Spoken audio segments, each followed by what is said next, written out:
अस्सलाम वालेकुम। आज की वीडियो में एनएमडी कैट के रिपीटर्स के साथ कुछ टिप्स शेयर करने के लिए बना रही हूँ and hopefully they will be useful.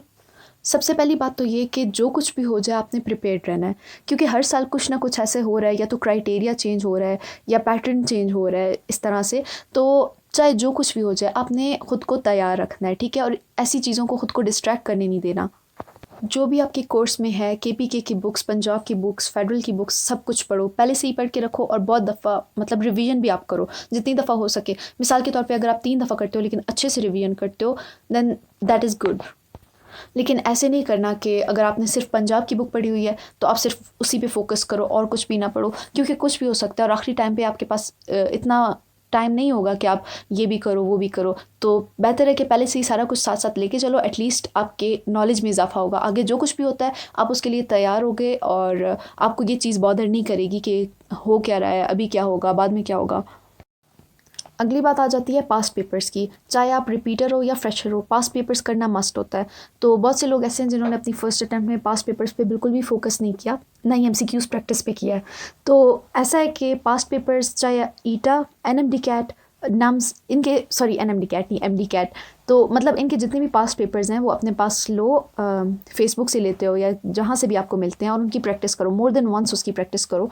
क्योंकि अक्सर ऐसी चीज़ें होती हैं जिस पे आप बहुत ज़्यादा श्योर होते हो कि हाँ इस एमसीक्यू का आंसर यही है, लेकिन वो नहीं होता है, उसमें कोई ना कोई बात छुपी हुई होती है। तो आप उस चीज़ के लिए पहले से ही प्रिपेयर रहो और आपका जहन भी खुलता है। जाहिर सी बात है, जितने ज़्यादा आप एमसीक्यूज़ प्रैक्टिस करोगे उतना ज़्यादा आपका जहन खुलेगा। और यही बात कि मोर देन वंस प्रैक्टिस करो पास्ट पेपर्स की। Don't waste your time pitying yourself और रिग्रेटिंग। तो ऐसा होता है कि आप जब बाद में आते हो पेपर दे के तो आपको याद आता है कि ये वाला एमसीक्यू तो मुझे आता था, ये तो मैंने गलत कर दिया। तो ये चीज़ जो है ना, आप अगर इस चीज़ को रिग्रेट कर रहे हो then you are wasting your time.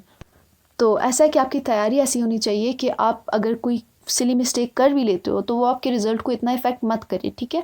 तो इस चीज़ को रिग्रेट करना या अपना टाइम ज़ाया करना, इसको सोच के, तो इसका कोई फ़ायदा नहीं है, ठीक है। बेहतर ये है कि अभी से अपनी प्रिपरेशन बहुत अच्छी करने शुरू कर दो। अगली बात आ जाती है आपकी डाइट और रूटीन की। मेक श्योर जब आप प्रिपरेशन कर रहे हो यू ईट हेल्दी, अपनी डाइट को निगलेक्ट मत करो, ठीक है। दूसरा ये कि आप अपनी रूटीन जल्दी उठने की बनाओ, क्योंकि आप उस वक्त में जल्दी उठ के आप बहुत सारी चीज़ें कवर कर सकते हो। और इन केस आपको जिस तरह से रात को कहीं जाना हो या कोई बात हो जाए तो आपका पूरा दिन वेस्ट नहीं होगा। अगर आप प्रॉपर्ली स्टडी नहीं कर सक रहे हो या आपकी रूटीन सही नहीं है तो जॉइन एन अकेडमी। तो उसमें ये होगा कि आप रोज़ जाओगे और कोई ना कोई टारगेट होगा आपके माइंड में जो आपने करना होगा रोज़, तो that thing will help you, ठीक है। दूसरा ये कि आप हो सकता है कि आपने अगर ब्रेक ली है, मिसाल के तौर पे 1 महीना नहीं पढ़ा या 2 हफ्ते नहीं पढ़े, उसके बाद आपकी रूटीन नहीं बन रही है या आपसे पढ़ाई नहीं हो रही है या समझ नहीं आ रहा कि आप क्या पढ़ो, तो उसके लिए भी I would recommend you to join an academy. अगर अभी तक आपने प्रैक्टिस टेस्ट वगैरह नहीं दिए तो मेक योर माइंड कि आप दोगे, ठीक है। और रेगुलरली प्रैक्टिस टेस्ट दो। बेशक आपको ये भी पता हो कि इसमें से कुछ भी नहीं आएगा या जो भी है, लेकिन कम से कम आपकी प्रैक्टिस हो जाएगी। आप अपने लिए एक बेस्ट मेथड सेलेक्ट करोगे कि आप किस तरह से करोगे, क्योंकि अक्सर लोग होते हैं वो एक एमसीक्यू करते हैं और साथ उसको एक एमसीक्यू सॉल्व किया और देन बबल शीट पे उसको मार्क भी कर लिया, ठीक है। कुछ ऐसे होते हैं जो 50 एमसीक्यूज़ करते हैं देन उसको बबल शीट पे मार्क करते हैं। कुछ ऐसे होते हैं जो पूरा पेपर करके मार्क करते हैं, इस तरह से। तो आप अपने लिए एक बेस्ट मेथड सेलेक्ट करोगे कि उसमें से आपने करना कौन सा है। तो फॉर मी जो मैं करती हूँ, तो मैं तो एक गो में मेरे जितने हो जाते हैं तो उनको पहले बबल शीट में मार्क कर लेती हूँ और जो रह जाते हैं उनको मैं बाद में मार्क करती हूँ करने के बाद। तो ये वाला मेथड जो है मैंने प्रैक्टिस टेस्ट दे दे के सीखा था अपने लिए कि ये मेरे लिए बेहतरीन था। 50 करके करना बबल शीट को फिल, ये वाला मेरे लिए बेस्ट मेथड नहीं था। तो इसलिए इस तरह से आप भी अपने लिए बेस्ट मेथड सेलेक्ट कर सकते हो। अगर आपके प्रैक्टिस टेस्ट में अच्छे मार्क्स नहीं आ रहे तो इसका मतलब ये नहीं है कि आप डिसहार्ट हो जाओ, क्योंकि अक्सर हाईएस्ट मार्क्स लेने वाले क्वालिफायर्स नहीं होते हैं, ठीक है। तो इसलिए जो है आपने देखना है, अपने प्रैक्टिस टेस्ट इसलिए देने हैं कि आप दोगे और आप देखोगे कि आपकी वीकनेस किस किस जगह पे है, किस किस सब्जेक्ट में है। तो इसमें आपने करना क्या है कि आपने अपनी वीकनेसेस पॉइंट आउट करनी है and you have to work on them, कि आप दोबारा से वो मिस्टेक्स मत करो, या फिर आपको पता हो कि ये वाला टॉपिक है जिसमें मैं वीक हूँ और आप उस पर वर्क कर सको, ठीक है। जिस चीज़ पे आप अच्छे हो उसको बहुत ज़्यादा पक्का करो, बुरी बात नहीं है, लेकिन जिस चीज़ में वीक हो उसको छोड़ना नहीं है, उसको भी पक्का करना है। इसके बाद आ जाते हैं सबसे इम्पॉर्टेंट बात फॉर द रिपीटर्स, वो ये कि अपने जहन में सेकंड ऑप्शन ज़रूर रखनी है, ठीक है। इस बात पे मत अड़े रहना कि अगर मेरा इस दफ़ा नहीं हुआ तो मैं थर्ड टाइम भी रिपीट करूँगा, मैं फोर्थ टाइम पे भी रिपीट करूँगा, कि मेरे इस दफ़ा ना हुआ तो मैंने सुसाइड कर लेनी है या जो भी है, ठीक है। आपका माइंड या आपकी इंटेलिजेंस किसी और फील्ड में भी ज़रूरत आ सकती है। तो अब जो आप अपने लिए सेकंड ऑप्शन रखो तो मेक श्योर वो आपको खुद पसंद हो।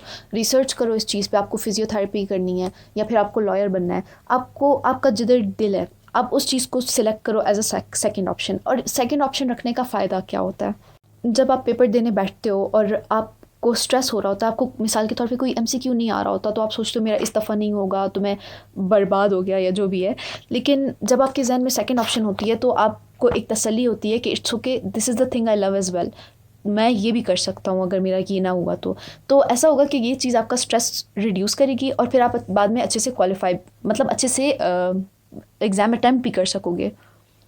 The same thing happen to me, जब मैं पेपर दे रही थी और उस वक्त मेरे सामने फ़िज़िक्स का क्वेश्चन आया था और मुझे समझ नहीं आ रही थी, तो फिर मैंने अपने जहन में सेकंड ऑप्शन रखी हुई थी, जिसकी वजह से ये था कि मैंने बाकी पेपर किया, फिर आखिर में मैं उस चीज़ की तरफ आई and then I could solve that one ना, ताकि आप अच्छे से एग्ज़ाम अटैम्प्ट कर सको। तो इसलिए ज़रूरी है कि आप अपने लिए एक सेकंड ऑप्शन रखो and make sure you love the second option as well.